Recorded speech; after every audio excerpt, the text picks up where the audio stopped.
नमस्कार सभी लोगों को। तो यूनिट 5 का फर्स्ट वीडियो है ये। इसमें देखिए मैं एक हिस्टोरिकल प्रॉब्लम से डिस्कस करता हूँ कैसे लोग इंस्पायर हुए ग्राफ थ्योरी के बारे में। इस नाते ये हिस्टोरिकल प्रॉब्लम जानना ज़रूरी है। इसको हम लोग कोइंसबर्ग ब्रिज प्रॉब्लम बोलते हैं, जिसका आज मॉडर्न एरा में जो नाम है वो है आपका कालिनिंग्रैड और ये रसिया में है।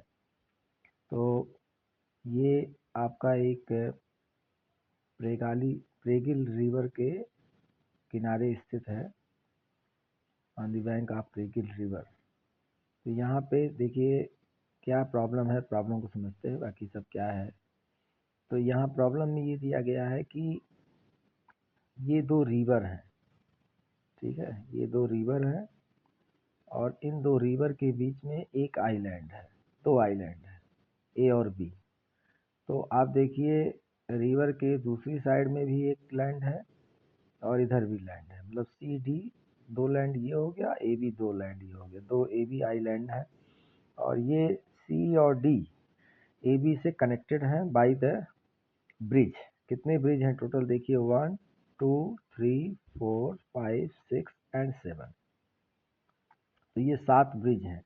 अब इसमें ये आपको देखना है कि प्रॉब्लम क्या था। प्रॉब्लम ये था कि आपको किसी इन चार लैंड में से ए बी सी डी जो चार लैंड हैं इसमें से कहीं से स्टार्ट करना है और सातों ब्रिज को, जो 7 ब्रिज हैं, उसको एग्जैक्टली एक बार ट्रेवर्स करना है और ट्रेवर्स करके फिर वापस उसी स्टार्टिंग पॉइंट पे आना। चाहे आप ए से शुरू करिए, चाहे बी से शुरू करिए, चाहे सी से शुरू करिए, चाहे डी से शुरू करिए, लेकिन वापस उसी पे आना है।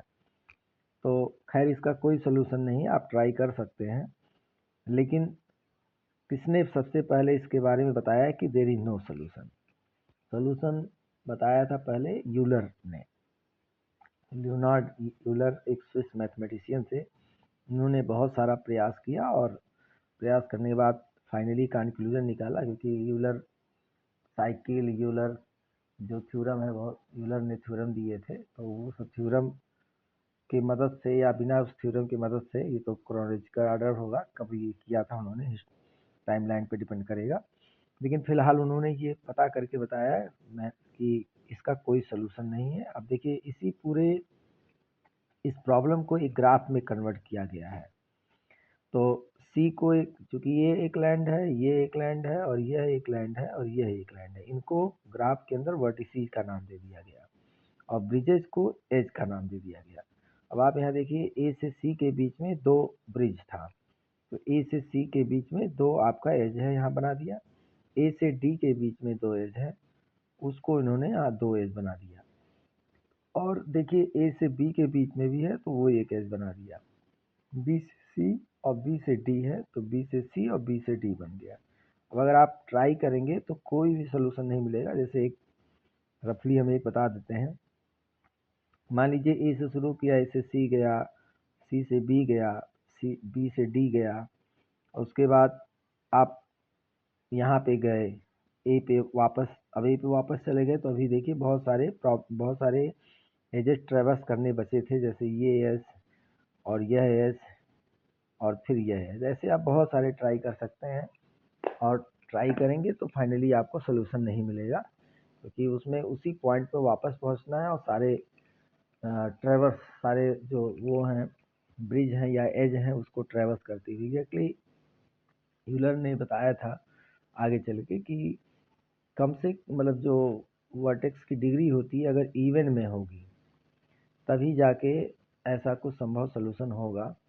यहाँ पे डिग्री का मतलब होता है कि उस पर्टिकुलर वर्टेक्स पे कितने एजेस इंसिडेंस हैं। ये सब आगे आएगा, लेकिन शॉर्टकट में यहाँ बता देते हैं। जैसे बी पे कितने एज इंसिडेंस हैं, 1 2 और 3, तो वही उसकी डिग्री हो जाती है। अब यहाँ पे देखिए इसकी डिग्री 3 है जो कि ऑड है, इसकी भी ऑड है, हालांकि एक भी ऑड मिल गया तो गड़बड़ हो जाएगा, मतलब नहीं सोल्यूशन होगा। क्योंकि कारण क्या है कि अगर वहीं पर वापस आना है तो एक रास्ता जाने के लिए चाहिए, एक रास्ता आने के लिए चाहिए। तो जब भी होगा तो पेयर में होगा। और अगर मान लीजिए उस जगह पे आप 2 बार आए तो होगा क्या कि एक बार आए फिर गए, फिर आए, फिर जाएंगे, तो 2 2 4। तो हमेशा इवन जब रहेगा तभी ऐसा सोल्यूशन होगा। खैर वो सब लास्ट बाद में आएगा। फिलहाल के ये हिस्टोरिकल प्रॉब्लम था एक, तो मैंने डिस्कस कर दिया। आपको प्रॉब्लम स्टेटमेंट याद रखना है, और ये याद रखना है कि यूलर ने एक स्विस मैथमेटिशियन थे जिन्होंने ट्राई किया, लेकिन लास्ट में उनको यही पता चला कि इसका कोई सोल्यूशन नहीं होगा। हालांकि इस पर उन्होंने बहुत काम किया, आगे चल के आप देखेंगे। अब चलते हैं नेक्स्ट टॉपिक पे। ये तो नेक्स्ट टॉपिक जो आपका है, अब यहाँ से समझ लीजिए शुरू हो रहा है ग्राफ। तो बस एक हिस्टोरिकल प्रॉब्लम था, इस नाते मैंने डिस्कस कर दिया। तो ग्राफ क्या होता है? ग्राफ होता है पिक्टोरियल रिप्रेजेंटेशन ऑफ इंफॉर्मेशन। और ग्राफ के अंदर दो चीज़ें होती हैं। G is defined by two sets, that is एक आपका V होता है सेट ऑफ वर्टिसीज, और दूसरा होता है सेट ऑफ एजेज। जहाँ पे सेट ऑफ वर्टिसीज जो होता है नॉन एम्प्टी होता है, मतलब कम से कम ग्राफ के अंदर एक वर्टेक्स जरूर होगा। एज के बारे में कोई दिक्कत नहीं, एज आपका एम्प्टी हो नॉन एम्प्टी हो कोई इशू नहीं, इसमें तो उसके बारे में कोई डिक्लेरेशन नहीं किया जाएगा। तो V सेट ऑफ वर्टिसीज है, लेकिन ये ध्यान रखिएगा नॉन एम्प्टी, कम से कम एक वर्टेक्स होना जरूरी है। और एज के बारे में कोई बात कहने की जरूरत नहीं, चाहे एम्प्टी हो चाहे नॉन एम्प्टी हो, साथ ही उसको कहा ही नहीं जाएगा। और किसी भी ग्राफ के अंदर जितने वर्टेक्स होते हैं, यानी कि V का जो कार्डिनल नंबर होता है, उसको हम लोग बोलते हैं उसका आर्डर, ग्राफ का आर्डर कहलाता है। और जितने एजेस होते हैं, यानी कि जो एज वाले सेट का कार्डिनल नंबर होता है, उसको साइज ऑफ ग्राफ बोलते हैं। ये टर्मिनोलॉजी किसी भी न्यूमेरिकल प्रॉब्लम में यूज हो सकता है, आर्डर और साइज, इतना तो इसको ध्यान रखना बहुत ज़रूरी है। और जैसे ये ग्राफ है, इस ग्राफ में देखिए टोटल 4 वर्टेक्स हैं, और जो एजेज हैं उनके बीच में वो कनेक्ट होते हैं। अब जैसे V1 और V2 के बीच में एक एज है, उसका नाम E1 है। फिर ऐसे V2 और V3 के बीच में एज है, E2 नाम है। तो सब जगह नाम लिखा गया है। नाम लिखने का मतलब हो जाता है कि आपने लेबलिंग कर दिया, लेवल ग्राफ उसको कहा जाता है। फिलहाल कैपिटल V में देखिए 4 वर्टेक्स हैं, और कैपिटल E में आपके टोटल 5 एजेज हैं। और ये एक स्पेशल एज होता है जिसको हम सेल्फ लूप बोलते हैं, जो कि इसके दोनों एंड वर्टिसेस सेम है, यानी कि एक ही वर्टेक्स के बीच में है। जो भी एज होता है उसके दोनों तरफ जो वर्टेक्स होते हैं उसको हम एंड वर्टेक्स बोलते हैं। तो जो सेल्फ लूप होगा उसके दोनों एंड वर्टेक्स सेम होंगे। तो E5 जो एज है उसका दोनों एंड V1 है, V1 से शुरू हुआ, V1 से ख़त्म हुआ है। तो टर्मिनोलॉजी आपको ध्यान रखना है, सेल्फ लूप इसीलिए बताया गया है। पैरेलल एजेस उसको कहते हैं जब दो एजेस सेम एंड वर्टेक्स के बीच में हो। जैसे यहाँ पे देखिए इस ग्राफ के अंदर E1 E2 E3 ये 3 एज हैं, और V1 V2 के बीच में ही है, सेम एंड ऑफ वर्टिसेस, मतलब V1 V2 के बीच में है। तो टर्मिनोलॉजी या जो टर्म्स बार बार यूज हो रहे हैं उसको ध्यान देना है। एंड वर्टिसेस के बीच, सेम एंड वर्टिसेस के बीच में है, या सेम पेयर ऑफ वर्टिसेस के बीच में है। तो अगर एक से ज़्यादा edges same pair of vertices या सेम एंड ऑफ वर्टिसेस के बीच में होंगे, तो उन सारे एजेस को एक दूसरे के पैरेलल एज बोला जाएगा। और पैरेलल का मतलब ये नहीं कि जैसे आप पैरेलल लाइन बनाते हैं, ऐसा नहीं जरूरी है, बस एंड वर्टिसेस देखा जाता है। तो ये कुछ टर्मिनोलॉजी था, उसके बाद आगे बढ़ते हैं। अब यहाँ पे एडजेसेंट वर्टिसेस क्या कहा जाता है, ये भी सब टर्म यूज होता है। तो जैसे two vertices joint with an edge are called adjacent vertices. तो मतलब एक एज के जो दोनों तरफ वर्टेक्स हैं उसको हम एडजेसेंट वर्टिसेस बोलते हैं। V1 V2 आपके एडजेसेंट हैं, V2 V3 एडजेसेंट हैं, लेकिन V1 V3 नहीं एडजेसेंट है। ये सब यहाँ मेंशन है, क्योंकि V1 और V3 के बीच में 2 एज हैं। V1 से V3 के तक पहुँचने में आपको 2 एज ट्रेवर्स करना पड़ेगा। कोई भी एज है उसके दोनों तरफ जो वर्टेक्स होते हैं उसको हम एंड वर्टिसेस बोलते हैं, या एडजेसेंट वर्टिसेस भी बोलते हैं। इंसिडेंस एंड डिग्री तो मैंने अभी डिस्कस किया ही है।